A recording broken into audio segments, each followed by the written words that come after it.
नमस्कार दोस्तों, एक लंबे समय के बाद आप सुन रहे हैं डिफेंस डीजे का ये पॉडकास्ट और मैं हूं आपका दोस्त और होस्ट डीजे बोले तो दिग्विजय सिंह। आज हम बात करेंगे उन आरोपों की जो कि इंडियन फाइटर जेट, जो कि सबसे नया फाइटर जेट भारतीय वायुसेना में शामिल हुआ है, राफेल, उसके बारे में है। कहा जा रहा है कि दुनिया भर ने इसको रिजेक्ट कर दिया है और उसके बाद भारत ने इसको स्वीकार किया है अपनी वायुसेना में इस्तेमाल के लिए। तो ऐसे लोगों को ये जवाब है मेरा आज का ये पॉडकास्ट। जरा अपनी आंखें खोलिए, अपने कान खोलिए, अपना दिमाग लगाइए और देखिए कि राफेल क्यों सबसे बेहतर है, क्यों सबसे बेहतरीन है। और रही बात कई देशों के रिजेक्ट करने की, तो बात यह है कि बहुत महंगा एयरक्राफ्ट है और बहुत ही बेहतरीन एयरक्राफ्ट है और बेहतरीन चीज़ खरीदने की औकात सबकी नहीं होती है। पहले मैं जवाब दे दूं कि कई देशों ने क्यों राफेल को नहीं लिया है। तो उसकी सबसे बड़ी वजह यह है कि एक तरफ अमेरिका है जो कि अपने फाइटर जेट इस्तेमाल करता है और अमेरिका के जितने भी समर्थक देश हैं वो ज़्यादातर अमेरिका के दिए हुए ही फाइटर जेट इस्तेमाल करते हैं, क्योंकि कई तरह का पॉलिटिकल और दूसरा प्रेशर होता है अमेरिका की तरफ से। कुछ ऐसा ही रूस के साथ है। रूस के भी टुकड़ों पर पलने वाले जो देश हैं वो, जैसे सीरिया वगैरह, वो रशियन फाइटर जेट लेने के लिए मजबूर हैं। तो ये दो बड़े देश और इनके गुट एक तरफ हो गए जो कि राफेल नहीं लेते हैं। तो उसकी वजह ये है। अब आते हैं यूरोपियन कंट्रीज। तो यूरोप के कई देशों ने मिलकर अपना यूरो फाइटर टाइफून बनाया हुआ है और वो उसको इस्तेमाल करते हैं। तो जाहिर सी बात है वो अपने एयरक्राफ्ट पर भरोसा करेंगे और मजबूरी भी है, बजाय इसके कि वो फ्रांसीसी एयरक्राफ्ट को खरीदें।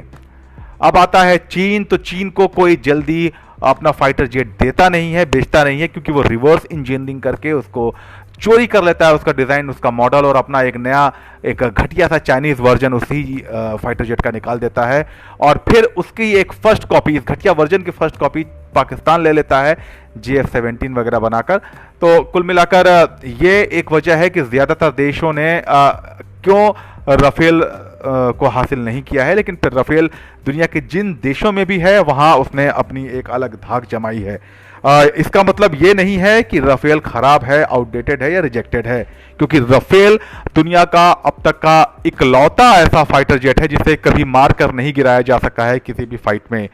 2000 में पहली बार राफेल सेना को मिला था, फ्रांसीसी नेवी को पहला राफेल जेट मिला था 2000 में, और आज 2020 है। 20 सालों का इसका इतिहास है। ना तो कोई दुश्मन देश का एयरक्राफ्ट या फिर उसका एयर डिफेंस सिस्टम या कोई मिसाइल वगैरह अब तक भी एक भी राफेल को डाउन नहीं कर पाई है, इंगेज नहीं कर पाई है। तो ये राफेल की खूबी है।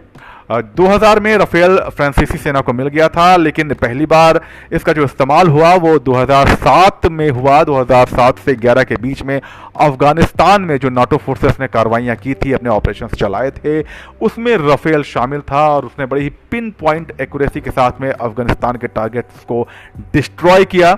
और यहाँ मैं आपको बता दूं कि जो लॉन्ग रेंज के surface to air to surface missile, माफ कीजिएगा, surface to air to surface missile scalps हैं, उनका इस्तेमाल नहीं किया था अफगानिस्तान ऑपरेशंस में राफेल्स ने, फ्रांसीसी राफेल्स ने, बल्कि हैमर बमों का इस्तेमाल किया गया था, लेजर गाइडेड बमों का इस्तेमाल किया गया था और बावजूद इसके बड़ी ही पिन पॉइंट एक्यूरेसी के साथ अपने टारगेट को डिस्ट्रॉय किया गया था।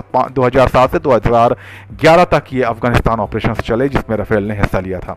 अब ये आलोचक ये कह सकते हैं कि अफगानिस्तान में जो फोर्सेस थी, जो अपोनेंट्स थे, वो इतने स्ट्रांग नहीं थे कि वो राफेल को मुकाबला दे सके, टक्कर दे सकें, इसलिए यहाँ पर अगर राफेल नहीं गिराया जा सका तो कोई बहुत बड़ी बात नहीं है। तो चलिए साहब, आपकी बात से मैं एग्री कर लेता हूँ। लेकिन 2011 के बाद जब राफेल अफगानिस्तान से खाली हुए तो इन राफेल्स को डिप्लॉय किया गया था लीबिया में, और लीबिया में इसने कई मुश्किल टारगेट्स को डिस्ट्रॉय किया। लीबिया में अमेरिकन, रशियन, हर तरह के इक्विपमेंट्स थे, फाइटर जेट्स थे जिन पर हमला किया गया। बेनगाजी और त्रिपोली, इन दो जगहों पर जो राफेल ने सबसे पहले अटैक करने वाले जहाज का दर्जा हासिल किया था, नेटो के जो सबसे पहले अटैक करने वाले एयरक्राफ्ट थे वो राफेल थे, जबकि लीबिया ऑपरेशंस में अमेरिका और इंग्लैंड और दूसरे कई नेटो कंट्रीज हिस्सा ले रहे थे, लेकिन सबसे पहले राफेल ने, फ्रांस ने वहाँ अटैक किया था, बेनगाजी में भी और त्रिपोली में भी। और इन जगहों पर न सिर्फ रशियन फाइटर जेट्स मौजूद थे, बल्कि रशियन एयर डिफेंस सिस्टम जो SG-3 और SG-8 है वो भी वहाँ डिप्लॉय किया गया था लीबिया की तरफ से। और इन एयर डिफेंस की जो रेंज है वो 20 किलोमीटर की है, शॉर्ट रेंज के एयर डिफेंस सिस्टम है। लेकिन इसका मतलब ये है कि ये 20 किलोमीटर के रेंज में बहुत ही एक्यूरेट हैं और किसी भी मिसाइल या एयरक्राफ्ट को फटकने नहीं देते हैं। बावजूद इसके और इन सिस्टम्स को और यहाँ पर आर्म्ड व्हीकल्स को निशाना बनाया राफेल ने, टैंक्स को बनाया, लीबियन आर्मी और वहाँ की एयरफोर्स के कमांड सेंटर्स को निशाना बनाया, और तो और जो SG-3 और SG-8 के जो एयर डिफेंस सिस्टम्स हैं इनको भी निशाना बना के डिस्ट्रॉय किया, और वो भी एक बार फिर बिना किसी मिसाइल का इस्तेमाल किए हुए। स्कैल्प यहाँ भी इस्तेमाल नहीं किया गया, यहाँ भी हैमर और लेजर गाइडेड बमों से यानी कि बहुत ही करीब आकर ये जो टारगेट हैं वो डिस्ट्रॉय किए गए, यानी कि एयर डिफेंस सिस्टम्स SG-3 और SG-8 के रेंज में करीब करीब आते हुए निशाना बनाया और अपने आप को सुरक्षित रखा। तो यहाँ एक तगड़ा कह सकते हैं मुकाबला था, जिसमें कि राफेल क्लियर कट एडवांटेज लेके गया। एक भी राफेल को निशाना नहीं बनाया जा सका। और अभी 2020 में इसी साल लीबिया में जो टर्की का जो एक एयरफोर्स फैसिलिटी है, टर्की की अलवासिया एयरबेस जिसे कहते हैं, वहाँ एक पूरी की पूरी F-16 की स्क्वाड्रन तैनात थी। और इसके अलावा American air defence system MIM-23 जिसकी रेंज करीब 45 से 50 किलोमीटर की है, वो तैनात थे। बावजूद इसके इजिप्ट के राफेल की एक पूरी स्क्वाड्रन ने अटैक किया और इस पूरे एयरफोर्स फैसिलिटी को तबाह बर्बाद कर दिया, बुरी तरह से डिस्ट्रॉय कर दिया। ना तो F-16 और ना ही American MIM-23 air defence system इसका मुकाबला कर पाए। तो ये एक दूसरा एक तगड़ा ऑपरेशन था, जहां एक तगड़ी चुनौती थी और वहां राफेल क्लियर कट विनर के तौर पर उभरा। और यहां पे भी मैं आपको बताऊं कि स्कैल्प मिसाइलों का इस्तेमाल नहीं किया गया, हैमर का इस्तेमाल किया गया और लेजर गाइडेड बमों का इस्तेमाल किया गया, यानी कि एक बार फिर से बहुत करीब आकर निशाना बनाया राफेल ने अपने दुश्मन को, और दुश्मन कुछ नहीं कर पाया। इसके अलावा माली, इराक और सीरिया में जो नेटो के ऑपरेशन हुए वहां भी राफेल ने कामयाबी के साथ हिस्सा लिया। और इसमें जो सीरिया था, जहां जिनको कि क्लियर कट रशियन सपोर्ट हासिल था, रशियन एयरक्राफ्ट थे वहां पर और रशियन एयर डिफेंस सिस्टम्स थे, उनके बावजूद राफेल ने वहां पर डिस्ट्रॉय किया सीरिया के टारगेट्स को। और यहाँ बताऊँ, यहाँ पर स्कैल्प मिसाइलों का इस्तेमाल किया गया था, यानी कि काफ़ी दूर से अपने आप को सुरक्षित रखकर सीरिया के टारगेट्स को राफेल ने निशाना बनाया।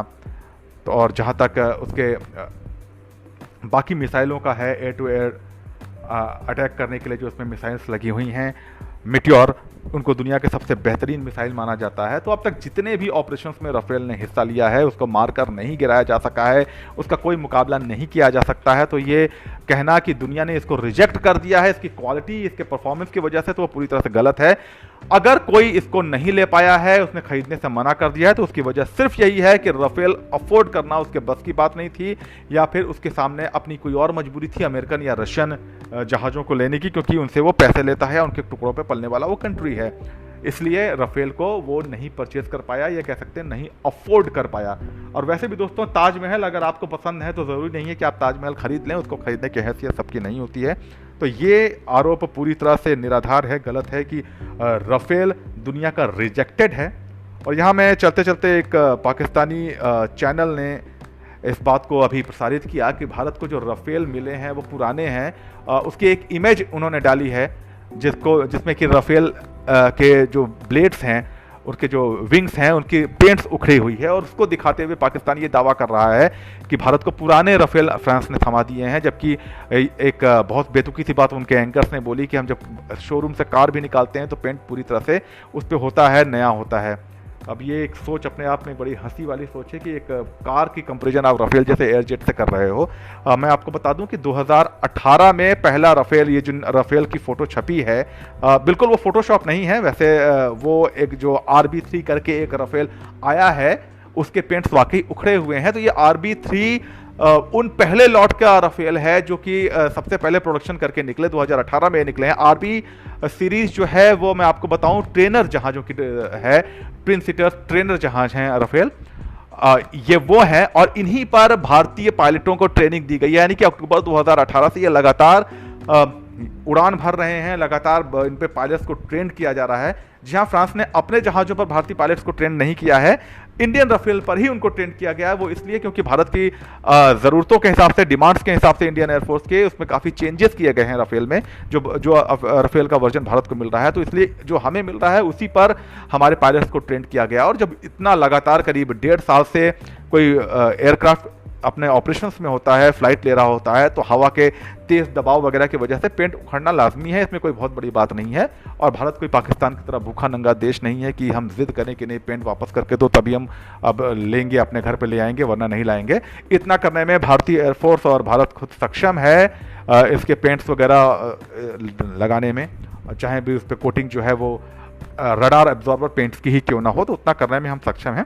तो ये छोटी छोटी सी बातें हैं। पाकिस्तान के पास अपनी छाती पीटने के अलावा कोई चारा है नहीं, इसलिए वो ऐसी खबरें फैलाता है। कभी ये कहता है कि भारत को पुराने राफेल दिए गए हैं, तो कभी ये कहता है कि दुनिया भर से जो रिजेक्टेड राफेल हैं वो भारत खरीद रहा है। तो ये सब अफवाहें हैं, इन पर ध्यान देने की ज़रूरत नहीं है। यकीनन राफेल एक गेम चेंजर है, और जब 36 राफेल के पूरे दोनों के दोनों स्क्वाड्रन भारत में आ जाएंगे तो ये गेम चेंजर का काम करेंगे। और उसके अलावा ये भी एक कयास जताया जा रहा है कि भारत इनके अलावा 36 राफेल्स का और ऑर्डर करेगा, और इसके साथ ही जो 114 MMRCA 2 डील 114 फाइटर जेट्स की है उसको रद्द करके जो बाकी के नंबर्स हैं वो LCA तेजस मार्क 1A और LCA तेजस मार्क 2 से अपनी वो कमी जो है नंबर्स की वो पूरी करेगा। तो ये एक कयास है, इसका भी खुलासा कुछ समय में हो जाएगा। फिलहाल LCA तेजस मार्क 1A के लिए डील साइन होने वाली है, और 83 LCA तेजस मार्क 1A प्रोडक्शन में चालू हो जाएंगे। और LCA तेजस मार्क 2 की जहां तक बात है तो उनके भी पार्ट्स के लिए टेंडर जारी हो चुके हैं, और ये टेंडर जो है सीधे सीधे इनसे कीमतें मांगी गई हैं, इस पर कोई भी इंफॉर्मेशन नहीं मांगी गई है। तो जाहिर सी बात है कि उसमें भी बहुत तेजी आने वाली है। तो कुल मिला के भारतीय वायुसेना अपने स्क्वाड्रन्स की जो कमी है उसको पूरा करने के लिए बहुत ज़ोर शोर से लगी हुई है, और राफेल का आना उसमें एक बहुत बड़ा कदम है। तो इस पॉडकास्ट में फिलहाल इतना ही। अगले कुछ समय बाद एक नए ट्रांसमिशन के साथ मैं फिर हाजिर हूँगा। तब तक के लिए नमस्कार, जय भारत, जय हिंद।